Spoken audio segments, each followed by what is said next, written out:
महारोश, अब तक आपको समझ आई कि हज़रत यूसुफ जो थे प्रॉफिट जोसेफ वो बाहर निकल गए, he became a free man. तो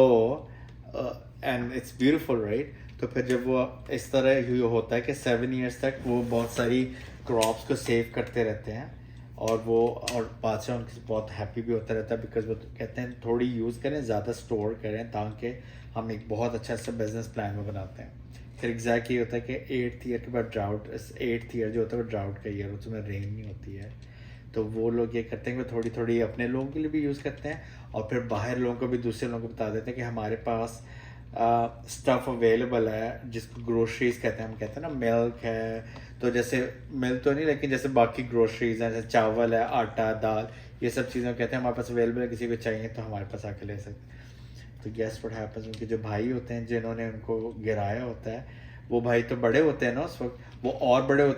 हो गए होते, वो उनसे वो बाय करने आते हैं। वो कहते हैं हमें जो है वो हमें चाहिए प्लीज़, अब हमें, क्योंकि वो और भी लोग आ रहे होते हैं तो उनके भाई भी इसी तरह आते हैं। तो वो कहते हैं कि आप हमें जो है ना प्लीज़ इस तरह कर सकते हैं कि हमें वो हज़रत यूसुफ अपने भाइयों का पहचान रिकग्नाइज़ कर लेते हैं, वो उनको पता लगता है वही वाले भाई हैं, क्योंकि वो तो छोटे होते हैं, उन्होंने तो अपने भाइयों को देखा होता है, लेकिन भाई उनको नहीं रिकग्नाइज़ कर सकते क्योंकि वो तो बेबी, जैसे शावीर है, अगर शावीर इतना बिग हो जाएगा तो अगर डैडी उसको नहीं देखेंगे इतने ईयर से तो डैडी रिकग्नाइज नहीं कर सकेंगे ना, क्योंकि डैडी तो बेबी, तो उनके भाइयों ने तो बेबी देखा होता है, मगर बेबी तो रिकग्नाइज कर सकता है राइट, क्योंकि जब आप बड़े हो जाते हैं तो फेस इतना चेंज नहीं होता, मगर बेबी तो बड़ा हो जाता है तो चेंज हो जाता है फेस। तो भाई उनको नहीं रिकग्नाइज करते, उनको पता रहता है मेरे भाई हैं, लेकिन उनको पता होता है कि ग्रीडी हैं, इन्होंने मुझे भी फेंका था मेरे भाइयों ने, तो अब ये अगर मैंने उनको बताया कि उनके भाई हैं तो फिर ये कुछ करेगा, तो वो उनको उनको चीज़ें देते हैं, लेकिन उनको पैसे भी वापस दे देते हैं। कहते हैं कि मैं तुम्हें पैसे वापस दे रहा हूँ ताकि तुम ये अपने डैडी को दो, और उनको कहो कि वो आके और इससे बाय कर सकें। वो चाह रहे होते हैं कि उनके डैडी उनके पास आए, क्योंकि उनको पता होता है कि भाइयों के पास अगर भाई हैं तो फिर डैडी भी घर पे होंगे। तो वो फिर ऐसा कि उनको लगता है कि ग्रीडी बहुत हैं, पैसे भी रख लेंगे और हो सकता है अपने डैडी को ना बताएं, तो कहते हैं उसके लिए फिर मुझे लगता है कि उन्होंने ना एक भाई को अपने पास रख लेते हैं कि मैं एक भाई को यहाँ पे रख लेता हूँ ताकि आप मेरे डैडी और एक उनका एक और स्मॉल ब्रदर भी शायद होता है कि उनको भी आप लेके इधर आएंगे तो अपने ब्रदर को भी ले जाना, लेकिन उनको एक्स्ट्रा मनी भी दे देते हैं ताकि एक उनको लालच रहे, कि उनको लगे कि नेक्स्ट टाइम उनको और चीज़ें मिल सकती हैं, क्योंकि मनी भी उन्होंने जो बाय करनी होती है वो मनी भी उनकी सेव हो जाती है, उनको चीज़ें भी मिल जाती हैं, तो उनको पता होता है कि अगर हम डैडी को लेके आ जाएंगे तो हम इस मनी से और चीज़ें बाय कर लेंगे। उनके भाइयों ने उनको गिरा दिया था और अपने डैडी को जाके बताया था कि उनको वुल्व्स जो हैं वो खा गए हैं, और उनकी शर्ट ले जा, तो उनके डैडी उनको ढूंढते हुए थे, लेकिन बाद में इतना रोते थे अपने बेबी को याद करके। उनको तो नहीं पता, उनको लगता था कि उनके भाइयों ने कुछ किया है, लेकिन वो बहुत रोते थे, उनको याद इतना रोए कि ही लॉस्ट हिज आईज, उनको आना नज़र आना बंद हो गया। उनके डैडी हज़रत यूसुफ के,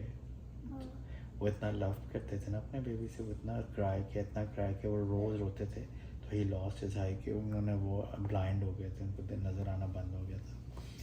लेकिन जब हज़रत यूसुफ ने अब जब बड़े हो गए और अपने भाइयों को कहा कि अपने डैडी को लेके आओ, और फिर ये मनी भी एक्स्ट्रा दी कि अपनी मनी भी है कि आप उनको वापस लेके आओ, तो फिर मैं आपको इस मनी से और चीज़ें दूंगा, तो उनको ग्रीडी हो गए, तो वो गए और अपने डैडी को उनको स्टोरी सुनाई कि उधर एक बंदा है और वो इस तरह कह रहे हैं। उनको डैडी को थोड़ा सा लगा कि हो सकता है कि वो यूसुफ हो, अगर उसने किसी ने इस तरह किया है, क्योंकि रिमेंबर कि अगर किसी को फूड ना हो और वो फूड लेने जाए और फिर उनको मनी भी वापस मिल जाए और वो कहें कि अपने डैडी लेके,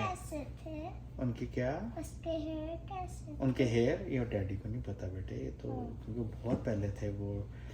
तो वो अपने डैडी को लेके आते हैं, उनके डैडी ब्लाइंड हो चुके होते हैं। हज़रत यूसुफ अपने डैडी को पहचान जाते हैं, वो उनसे मिलके इतना क्राई करते हैं, और जब वो अपने डैडी को टच करते हैं ना,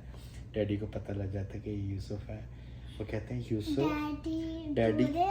बूढ़े हो चुके होते हैं और ब्लाइंड, उनको नज़र नहीं आ रहा होता, लेकिन उनके टच जब वो पकड़ते हैं ना, तो वो टच से, क्योंकि डैडी होते हैं ना, वो टच करते फील कर लेते हैं कि मेरा बेटा ही है। उसके बाद वो हमेशा डैडी को अपने पास रखते हैं और अपने भाई को कहते हैं कि आप चले जाएं यहाँ से, और डैडी और वो फिर उस जगह पे बहुत हमेशा फिर साथ हैप्पी रहते हैं। बाद में फिर अल्लाह मियाँ उनको प्रॉफिट भी बना देते हैं, हज़रत यूसुफ को भी उनके डैडी भी प्रॉफिट होते हैं। प्रॉफिट होता है जिसको अल्लाह मियाँ डायरेक्टली बताएं कि you are my man on this planet, यानी अल्लाह मियाँ को नॉमिनेट करें, तो वो फिर बाद में प्रॉफिट बनते हैं, प्रॉफिट यूसुफ अलैहिस्सलाम। हम कब प्रॉफिट बनेंगे? हम नहीं को हर कोई नहीं बन सकता बेटे, हम एक प्रॉफिट को बिलीव करते हैं, उनका नाम है हज़रत मसीह मौद, हज़रत मिर्ज़ा ग़ुलाम अहमद कादियानी, वो प्रॉफिट थे अलैहिस्सलाम। हम उनके ऊपर हम उनको बिलीव करते हैं, हज़रत प्रॉफिट मोहम्मद सल्लल्लाहु अलैहि वसल्लम पे बिलीव, और बाकी प्रॉफिट्स पे भी, सब पे ईमान रखते हैं। अल्लाह मियाँ बहुत थोड़े लोगों को प्रॉफिट बनाते हैं जो बहुत अच्छे होते हैं। तो इतना आपके लिए बहुत है, अब सोने का टाइम हो गया। अल्लाह हाफिज़। अल्लाह हाफिज़।